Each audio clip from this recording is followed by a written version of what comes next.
दोस्तों, अगर किसी चीज़ को हम पूरे मन से चाहें तो हम उसे हासिल कर सकते हैं। ये मैं नहीं कहता, ये सभी महापुरुषों का कहना है। लेकिन अगर ये बात सत्य है, अगर ये बात सच है, तो जो हम अपने मन से चाहते हैं वो हमें हासिल क्यों नहीं होता? अरे भाई, कोई भी इंसान अपने मन में दुख तो नहीं चाहेगा, लेकिन वह रहता तो दुखी ही है।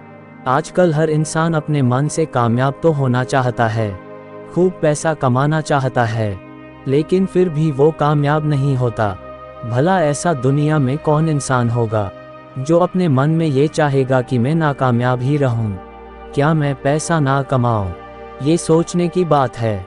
तो इसमें से दो महत्वपूर्ण बातें निकलकर हमारे सामने आती हैं। या तो वे महापुरुष गलत थे जिन्होंने यह बात कही कि मन से चाही हुई चीज़ हासिल हो सकती है, या फिर हम गलत हैं। दोस्तों, आज की कहानी जो मैं आपको सुनाने वाला हूँ, उसमें आपको एक ऐसा मंत्र मिलेगा जिसे समझने के बाद आपको ये पता चलेगा कि अपने मन से कोई भी चीज़ कैसे करवाई जाती है, अपने मन में किसी भी बात का बीज कैसे बोया जाता है। इस कहानी से आपको अच्छी तरह से ये समझ में आ जाएगा, और इससे आप ये भी समझ पाएंगे कि आकर्षण का नियम यानी लॉ ऑफ अट्रैक्शन कैसे काम करता है। कहानी छोटी सी है लेकिन बहुत ही गहरी है। दोस्तों, कहानी अगर पसंद आए तो चैनल को सब्सक्राइब जरूर कर लीजिएगा। तो चलिए कहानी की शुरुआत करते हैं। एक समय की बात है, एक आदमी के जीवन में सिर्फ दुख ही दुख थे। वो जो भी काम करता था, उस बेचारे का वो काम पूरा ही नहीं होता था। घर में आता था तो घर में भी क्लेश बना रहता था। अगर वह किसी से कोई मदद मांगता था तो कोई उसकी मदद नहीं करता था। उसे ऐसा लगता था कि मानो चारों ओर से दुखों का पहाड़ उसी पर टूट पड़ा है। उसे समझ में नहीं आ रहा था कि मैं इन दुखों से छुटकारा कैसे पाऊं। वह दिन रात यही सोचता रहता कि उसे अपने दुखों से छुटकारा कैसे पाना है। इसी कारण से वह रात में सो भी नहीं पाता था। अब उसकी आंखों के नीचे बड़े बड़े काले घेरे बन गए थे, जो इस बात का सबूत थे कि वो आदमी अंदर से कितना दुखी है, कितना चिंतित है। वह इतना दुखी हो गया था कि उसने फैसला लिया कि वो इन दुखों से छुटकारा पाकर रहेगा, और उसके लिए चाहे उसे कितनी भी मेहनत करनी पड़े, कुछ भी करना पड़े, चाहे उसे अंगारों पर भी चलना पड़े, लेकिन इन दुखों से वह छुटकारा हासिल करके रहेगा। ऐसे ही एक दिन उसने अपने मित्र से पूछा कि मैं अपने जीवन को कैसे सुधार सकता हूँ। उसके मित्र ने बताया कि तुम किसी बाबा के पास जाओ, क्योंकि बाबाओं के पास ऐसे मंत्र होते हैं जिससे सारे दुख मिट जाते हैं, जीवन खुशियों से भर जाता है और धन संपदा भी हासिल हो जाती है। बस तुम किसी ऐसे बाबा को ढूंढ लो तो तुम्हारा काम बन जाएगा। अब उस आदमी के मन में यह बात पूरी तरह से पक्की बैठ गई थी कि कोई बाबा ही मेरे दुख दूर कर सकता है, और इसीलिए उसे किसी भी बाबा के बारे में पता चलता तो वह उस बाबा के पास पहुंच जाता था, उस बाबा को अपनी समस्याएं बताता था और उससे उसका समाधान पूछता था, और कहता था कि बाबा, मैं कुछ भी करने के लिए तैयार हूं, लेकिन मेरी इन समस्याओं से मुझे छुटकारा दिला दो। इसके लिए आप जो कहेंगे मैं वो करूंगा, लेकिन मेरे जीवन को सुधार दो। बाबा उसे कुछ टोने टोटके बता देते थे करने के लिए, और बदले में दान दक्षिणा ले लेते थे। फिर वो आदमी घर लौटकर पूरी विधि के साथ टोने टोटके करने लगता था, लेकिन बहुत प्रयास करने के बाद भी उसके जीवन में कुछ बदलाव नहीं आया। इसके विपरीत उसका जीवन अब और ज्यादा दुखी हो गया। जो भी बाबा उसे टोना टोटका देता था, वह बदले में उससे दान दक्षिणा भी ले लेता था, जिसकी वजह से उसका धन भी धीरे धीरे खत्म हो रहा था। अब इससे उसके जीवन में दुख और ज्यादा बढ़ गया। तब उसे लगा कि बाबाओं के पास जाने से तो मेरे जीवन में दुख कम होने की बजाय बढ़ते ही जा रहे हैं। अब वह मन ही मन सोच रहा था, तो अब मुझे क्या करना चाहिए? फिर एक दिन एक आदमी ने उसे बताया कि तुम अपने घर में पंडित को बुलाकर हवन करवाओ। हवन होगा तो घर शुद्ध हो जाएगा। अगर कोई भी बुरी ऊर्जा होगी तो घर में से वह बाहर चली जाएगी। अब किसी पंडित को बुलाकर विधि विधान से उसने हवन करवाया, जिससे घर में सुख शांति आए। हवन भी अच्छी तरह से संपन्न हुआ। बदले में पंडित ने भी उससे अच्छी खासी दान दक्षिणा ले ली और उसके बाद वो वहां से चला गया।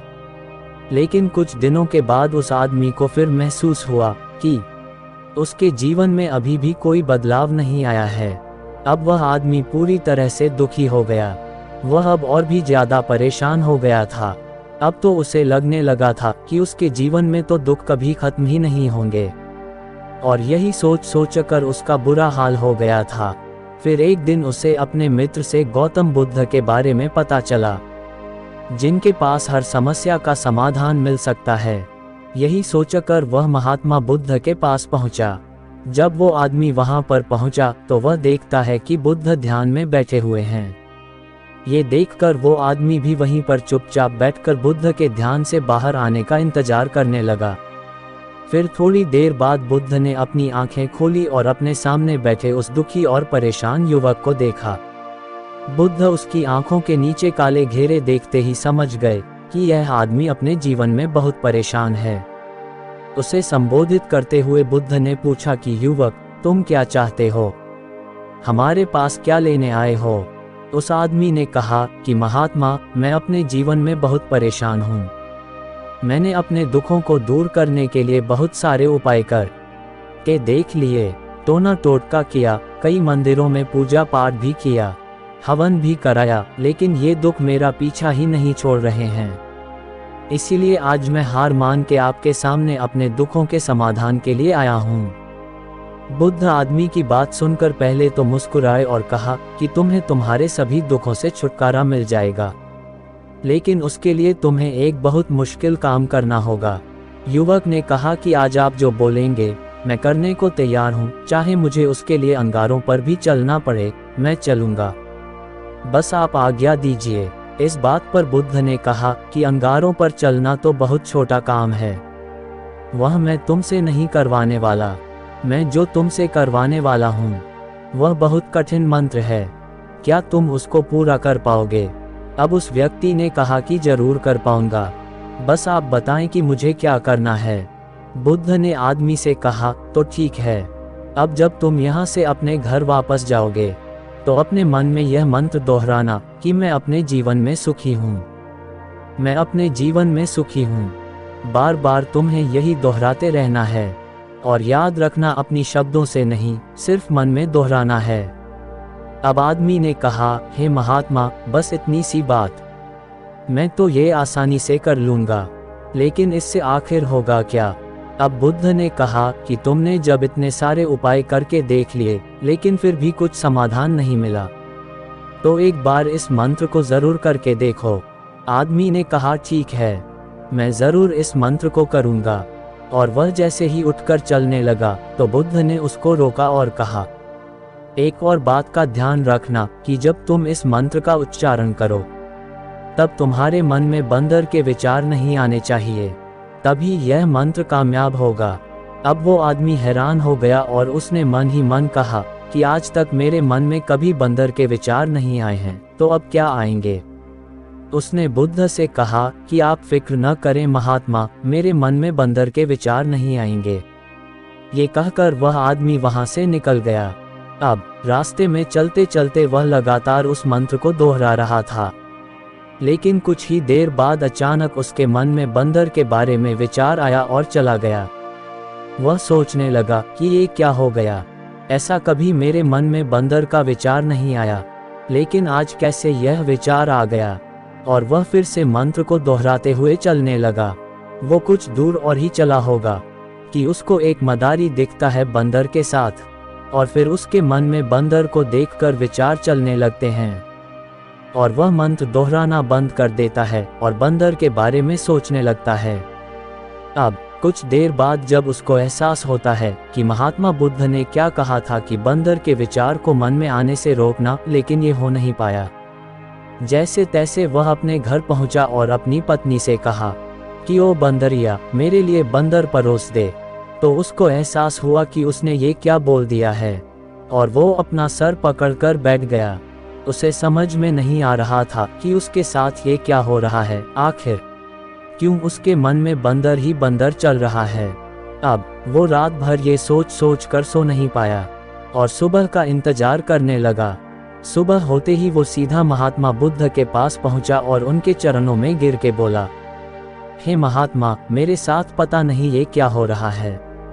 मेरे मन में बंदर के विचार पता नहीं कहां से आ रहे हैं। आज तक कभी भी ऐसा नहीं हुआ, लेकिन कल से जब आपने मुझसे कहा कि बंदर का विचार नहीं आना चाहिए, उसके बाद से मुझे हर जगह बंदर ही बंदर नजर आ रहे हैं।